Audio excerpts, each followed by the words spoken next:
तो हम लोग पहले क्लास में देखे थे, चैप्टर हमारा स्टार्ट हो गया था यूरोप में राष्ट्रवाद। यूरोप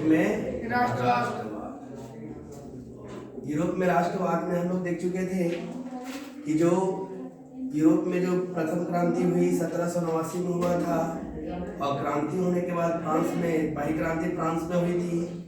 तो हम लोग कहानी पहुंच गया था कि नेपोलियन बोनापार्ट ऑस्ट्रिया को पराजित कर दिया था। तो ऑस्ट्रिया का चांसलर बेटा कौन था? मेटरनिख। कहानी यहीं तक पहुंची थी, मेटरनिख। तो आपको पता होना चाहिए कि जब नेपोलियन बोनापार्ट फ्रांस 1799 ईस्वी में आया और 1804 में फ्रांस का राजा बन गया। राजा बनते ही किसको हरा दिया था? ऑस्ट्रिया को। किसको हरा दिया था? तो ऑस्ट्रिया का चांसलर कौन था? मेटरनिख, है ना। मेटरनिख का क्या कहना था कि शासन करो पर कोई परिवर्तन ना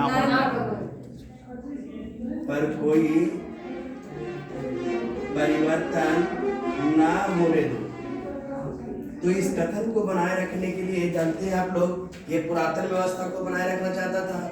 इसलिए आपको पता होना चाहिए कि पुरातन व्यवस्था को बनाए रखने के लिए, है ना, क्या किया आप देखना।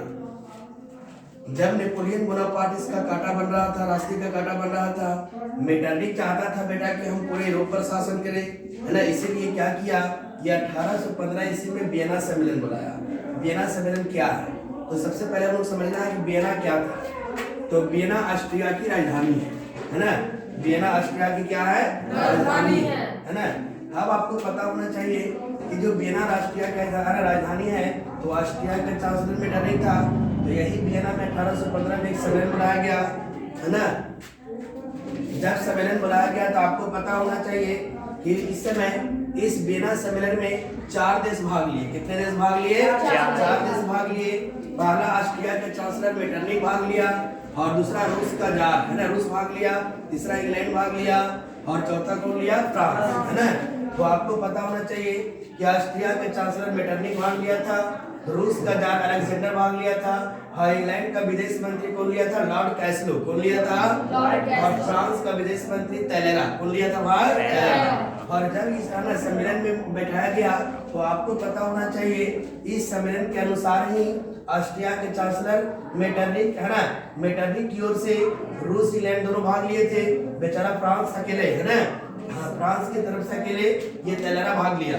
तो तुरंत गुप्त नीति के द्वारा 18 जून, है ना, 18 जून 1815 ईस्वी को वाटरलू का युद्ध हो गया। कौन युद्ध हुआ? वाटरलू का युद्ध हुआ। इस युद्ध में जानते हैं कि फ्रांस एक तरफ लड़ रहा था, और दूसरी ओर से ब्रिटेन, रूस, फ्रांस, प्रसा, ऑस्ट्रिया, है ना। एक तरफ से कौन था? फ्रांस, और दूसरी ओर से कौन था? ब्रिटेन, रूस, प्रसा और ऑस्ट्रिया। आपको पता होना चाहिए। तो जब 18 जून 1815 ईस्वी को वाटरलू का युद्ध हुआ, तो इस युद्ध में बेटा फ्रांस क्या हो गया? हार गया। क्या हो गया? हार गया। यानी कहने का मतलब है कि नेपोलियन बोनापार्ट क्या हो गया? हार गया। और जब नेपोलियन बोनापार्ट हार गया तो आपको पता होना चाहिए नेपोलियन बोनापार्ट को, है ना, ये मित्रराष्ट्रों ने क्या किया कि जाना इसको बंदी बना करके सेंट हेलेना नामक टापू पर भिजवा दिया। और इस तरह से नेपोलियन बोनापार्ट को 1821 ईस्वी में क्या हो गई? मृत्यु हो गई। क्या हो गई? मृत्यु हो गई। और आपको पता होना चाहिए, ध्यान देना बेटा, यहाँ से क्या हो गया? यहाँ से पूरे यूरोप पर पुनः निरंकुश शासन लागू कर दिया गया। पूरे यूरोप पर क्या कर दिया गया? निरंकुश शासन। 1789 में याद होगा, 1789 में क्रांति किया गया, लुईस लामा को हराया गया, निरंकुश समाप्त किया गया। लेकिन फिर से नेपोलियन बोनापार्ट को किसने? ऑस्ट्रिया का चांसलर मेटरनिख ने इसे हरा करके फिर से क्या कर दिया? निरंकुश कर दिया, है ना। यहाँ से एक क्वेश्चन इंपॉर्टेंट बनता है बोर्ड में, जो आपका आता है हमेशा कि मेटरनिख युग क्या है? मेटरनिख युग क्या है? मेटरनिख युग क्या है ना। तो देखिए, मेटरनिख युग स्टार्ट होता है 1815 से। कहां से? वियना सम्मेलन यही हुआ था, है ना। यही से नेपोलियन बोनापार्ट को हरा के फिर से लागू किया था। तो 1815 ईस्वी से लेकर 1815 ईस्वी से लेकर 1848 ईस्वी तक, है ना, 1815 ईस्वी से लेकर 1848 ईस्वी तक मेटरनिक युग कहा जाता है। कौन सा युग कहा जाता है? 1815 ईस्वी से लेकर 1848 ईस्वी तक मेटरनिक युग कहा जाता है ना। 1815 ईस्वी से लेकर 1848 ईस्वी तक मेटरनिक युग कहा जाता है, क्योंकि मेटरनिक ना बेटा पुरातन व्यवस्था का समर्थक था। कौन व्यवस्था का? पुरातन व्यवस्था का समर्थक था, जो नेपोलियन द्वारा किए गए एकता को क्या कर दिया था? भंग कर दिया था। क्या कर दिया था? भंग कर दिया था। ये 2 नंबर का क्वेश्चन आपका इम्पोर्टेंट यहाँ से बनता है ना। लेकिन अब क्या कहानी होना चाहिए? अब कहानी क्या होगा, है ना। हाँ, अब आप लोग समझिए इसको क्या कहता है कहानी, है ना। कहानी कहता है कि बेरा से मिलन जब हम लोग पढ़े थे, यहाँ से क्या हो गया, नेपोलियन बोनापार्ट तो हार गया, और नेपोलियन बोनापार्ट हारने के बाद फ्रांस का राजा कोई बना होगा, है ना। तो आपको पता होना चाहिए बेटा एक्चुअली हुआ क्या। जब 1789 क्रांति हुई थी, कौन सी क्रांति हुई थी? हाँ, 1789 क्रांति हुई थी। तो उस क्रांति के दौरान लुई 16वां तो हार गया था, उसको फांसी किसने दिया गया था, लेकिन इसका वंश अभी चल रहा था, है ना। जैसे ही 1815 ईस्वी में नेपोलियन बोनापार्ट हार गया, है ना, तो उसके बाद जानते हो बेटा फ्रांस का राजा कौन बना? फ्रांस का राजा बना लुई 18वां। कौन बना? हाँ, लुई 18वां, है ना। अब आपको पता होना चाहिए जब लुई 18वां राजा बना तो यह पुनः निरंकुश स्थापित करना शुरू कर दिया, फ्रांस की जनता पर अत्याचार करना शुरू कर दिया। लेकिन बेटा आपको पता होना चाहिए कि जब फ्रांस की जनता में पुनः ज्वाला भड़की, क्योंकि एक बार फ्रांस की जनता स्वतंत्र हो चुका था, आजादी को देख चुका था, समझ रहे हो ना, तो फिर से गुलामी सहेगा क्या? निरंकुश सहेगा क्या? नहीं ना। तो आपको पता होना चाहिए कि फ्रांस की जनता में जब पुनः ऐसी ज्वाला भड़की है, पुनः ज्वाला भड़की, तो इस बार बड़ी संख्या में इस क्रांति करने के लिए भाग लिए। लेकिन आपको पता होना चाहिए क्रांति के पहले ही, है ना, किसी कारणवश 1824 ईस्वी में, कितना ईस्वी में बेटा? 1824 ईस्वी में लुई 18वां की क्या हो गई? मृत्यु हो गई। लुई 18वां की क्या हो गई? मृत्यु हो गई, है ना। और इसके मृत्यु होने के बाद आपको पता होना चाहिए फ्रांस का राजा जो बना वो बना चार्ल्स दसम। कौन बना? चार्ल्स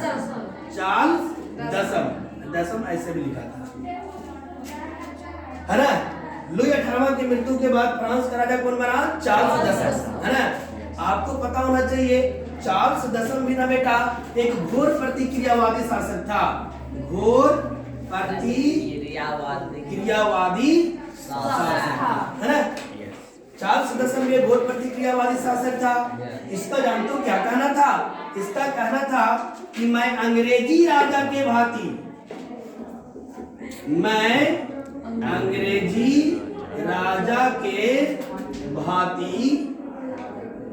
शासन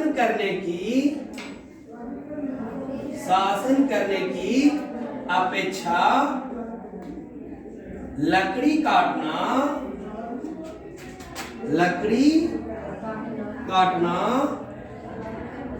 अधिक पसंद करूंगा। देखो कितना बड़ा कहना था। ये क्वेश्चन है ना, ये स्टेटमेंट आता है ऑब्जेक्टिव में आता है, पूछेगा कि चार्ल्स दसम का जिस प्रकार से मिटाने का कहना गया था कि शासन करो पर कोई परिवर्तन ना होने दो, है ना। और उसी प्रकार से चार्ल्स दसम का कहना था कि मैं अंग्रेजी राजा के भांति, है ना, मैं अंग्रेजी राजा के भांति शासन करने की अपेक्षा लकड़ी काटना क्या करता हूँ? अधिक पसंद करता हूँ। तो इसने क्या किया चार्ल्स दसम ने बेटा, जानते हो क्या किया? पोलीग्रेक को, किसको? हाँ, इसने पोलीग्रेक को प्रधानमंत्री बना दिया। इसने पोलीग्रेक को क्या कर दिया? इसने पोलीग्रेक को प्रधानमंत्री कर बना दिया। जो राजा के कहने पर इसने क्या किया कि प्रेस की स्वतंत्रता समाप्त कर दिया।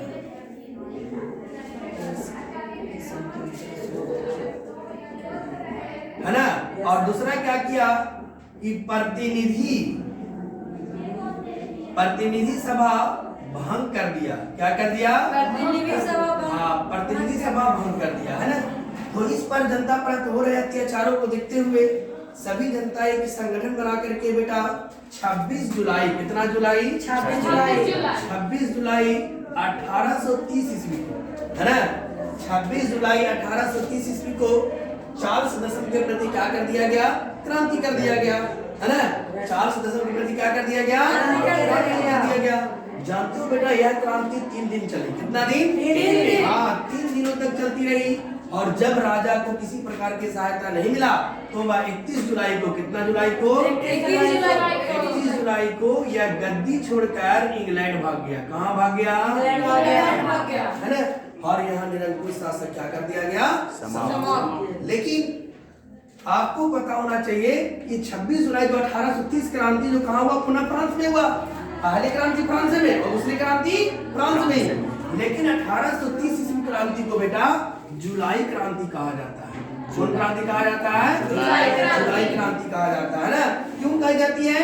क्योंकि यह क्रांति 26 जुलाई 1830 ईस्वी को जब चार्ल्स दशम को प्रति किया गया तो उस समय जुलाई का महीना चल रहा था। कौन सा महीना चल रहा था? जुलाई का महीना चल रहा था, इसलिए इस क्रांति को जुलाई क्रांति कही जाती है। जुलाई क्रांति। हाँ, अब कहता है कि जब देखो अब क्या हुआ, जैसा ही 1830 क्रांति हुआ, है ना? जब पूरे यूरोप में ये बात खबर फैली कि भाई देखो 1789 में फ्रांस में क्रांति हुआ है, उस समय नेपोलियन बोनापार्ट को हरा के निरंकुश फिर लागू कर दिया गया और पुनः 1830 में क्रांति कर निरंकुश को समाप्त कर दिया गया। तो यह बात पूरे खलबली की तरह पूरे यूरोप में फैल गया और इसका प्रभाव पूरे यूरोप के राष्ट्रों पर पड़ना शुरू हो गया, है ना? और इसका प्रभाव सबसे पहले जानते हो बेटा कहाँ पड़ा? स्पेन पर। कहाँ पड़ा? स्पेन पर। क्योंकि इसका देखा देखा स्पेन में क्रांति होना क्या हो गया? शुरू हो गया, है ना? समझ लेना। तो आज हम अगला दिन हम लोग पढ़ेंगे स्पेन क्रांति, पुर्तगाल क्रांति, है ना? और बेल्जियम क्रांति, यूनान की क्रांति। तब जाकर के हम लोग देखेंगे कि इटली जर्मनी का एकीकरण कैसे हुआ, उसमें गैरिबोल्डी, बेजनी, है ना, इसका क्या योगदान है, जो हम लोग अगले क्लास में देखेंगे, है ना? इसमें ऑब्जेक्टिव अगला दिन आप लोग को पूरा करवाया जाएगा, है ना?